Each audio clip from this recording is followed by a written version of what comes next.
Atos, capítulo 7. Então o supremo sacerdote perguntou: essas acusações são verdadeiras? Esta foi a resposta de Estevão. Irmãos e pais, ouçam. O glorioso Deus apareceu ao nosso antepassado Abraão no Iraque, antes que ele se mudasse para a Síria, e disse-lhe que os deixasse a terra natal e se despedisse dos parentes, pondo-se a caminho para um país para o qual Deus mandaria. Então ele deixou a terra dos caldeus e morou em Harã, na Síria, até que morreu o pai dele. Depois, Deus trouxe Abraão para esta terra de Israel, mas não deu a ele nenhuma propriedade, nem um pedacinho de terra. Entretanto, Deus prometeu que no fim de tudo o país inteiro pertenceria a ele e aos seus filhos, embora na época ele ainda não tivesse nenhum filho.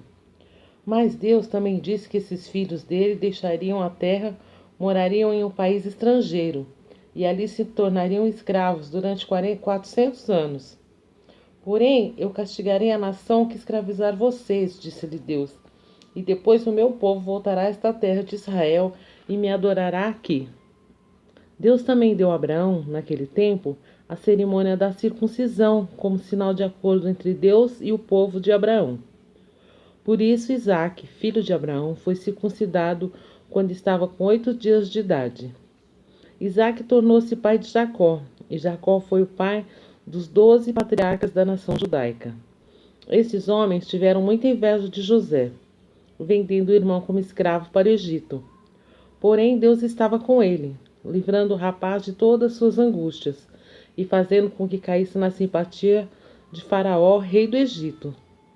Deus também deu a José sabedoria fora do comum, de modo que foi nomeado por Faraó para governador do Egito todo, como também foi encarregado de todos os assuntos do palácio.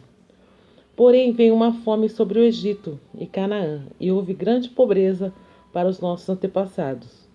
Quando a comida deles se acabou, Jacó soube que ainda havia trigo no Egito, então mandou seus filhos para comprar um pouco. Quando foram segunda vez, José revelou a identidade dele aos seus irmãos, e eles foram apresentados a Faraó. Então José mandou trazer Jacó, o pai dele, para o Egito e todas as famílias dos irmãos, ao todo 75 pessoas. Assim Jacó foi para o Egito, onde morreu, e também todos os filhos dele. Foram levados para Siquém e sepultados no túmulo que Abraão comprou dos filhos de Emor, pai de Siquém. Quando se aproximou o tempo de Deus cumprir sua promessa a Abraão de libertar seus descendentes da escravidão, o povo judeu havia se multiplicado grandemente no Egito. Então foi coroado um rei que não tinha respeito pela memória de José. Este rei conspirou contra a nossa raça, forçando os pais a abandonarem seus filhos nos campos. Por aquela época nasceu Moisés, criança de grande beleza. Foi escondido em casa por 3 meses, e quando finalmente seus pais não podiam mais conservar escondido o menino, que foi abandonado, a filha de Faraó encontrou Moisés e adotou o nenê como seu próprio filho.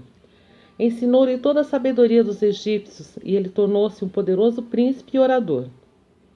Um dia, quando ele estava quase com 40 anos, veio-lhe a ideia de visitar seus irmãos, o povo de Israel. Nessa visita, viu um egípcio maltratando um homem de Israel.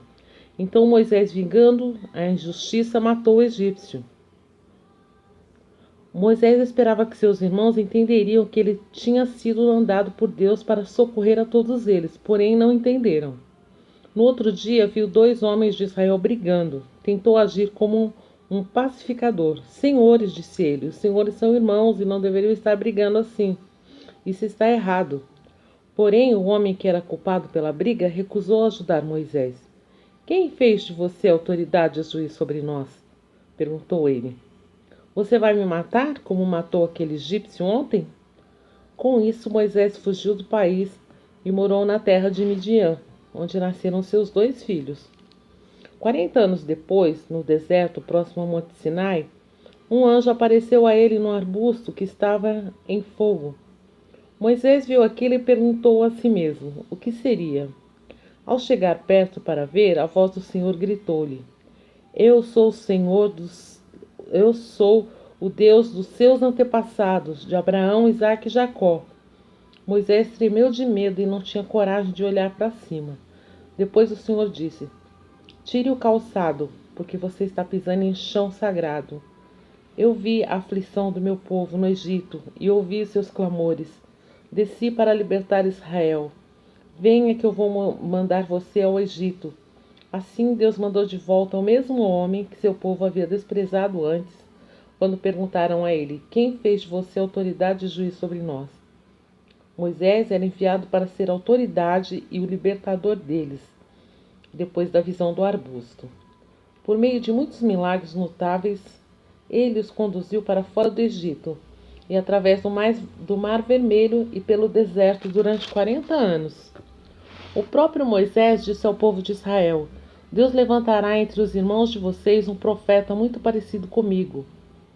Como isso foi tão verdadeiro, pois no deserto Moisés foi intermediário, mediador entre o povo de Israel e o anjo que deu a eles a lei de Deus, a palavra viva no Monte Sinai. Mas os nossos pais desprezaram Moisés e quiseram voltar ao Egito. Disseram a Arão: Faça ídolos para nós, para que tenhamos deuses que nos levem adiante, porque não sabemos o que é feito desse Moisés que nos tirou do Egito. Assim eles fizeram um bezerro como ídolo e ofereceram sacrifício a ele, sentindo alegria naquela coisa que haviam feito. Então Deus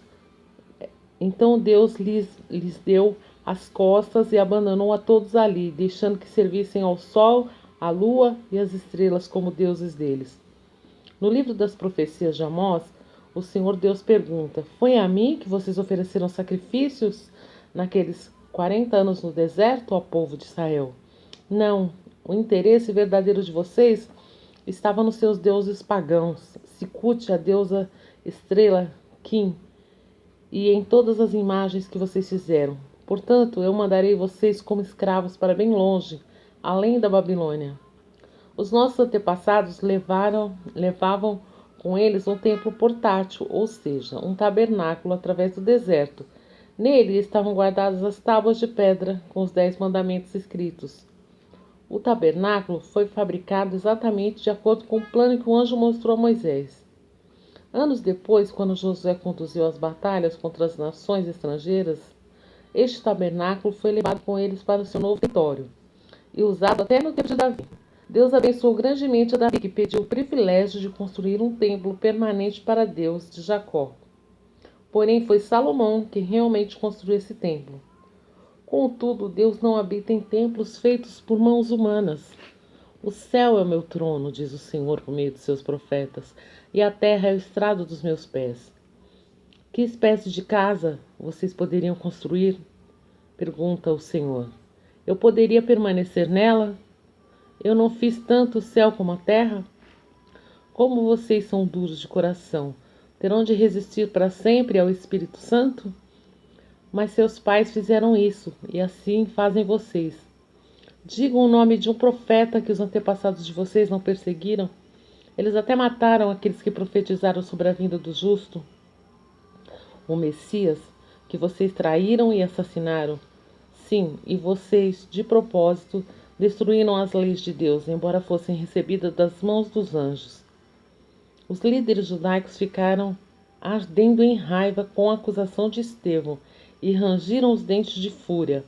Mas Estevão, cheio do Espírito Santo, olhou bem firme para o céu e viu a glória de Deus e Jesus em pé à direita do Pai.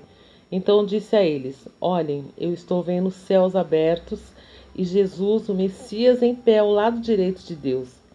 Mas todos se revoltaram contra ele, puseram as mãos nos ouvidos, abafaram a sua voz com os gritos da multidão, que arrastou Estevão para fora da cidade a fim de apedrejá-lo. As testemunhas oficiais, os que jogaram pedras, tiraram os casacos e puseram aos pés de um jovem chamado Saulo. Enquanto as pedras assassinas eram atiradas sobre ele, Estevão orava: Senhor Jesus, recebe o meu espírito. Depois caiu de joelhos, gritando: Senhor, perdoe para que não sejam culpados disso. E com isso morreu.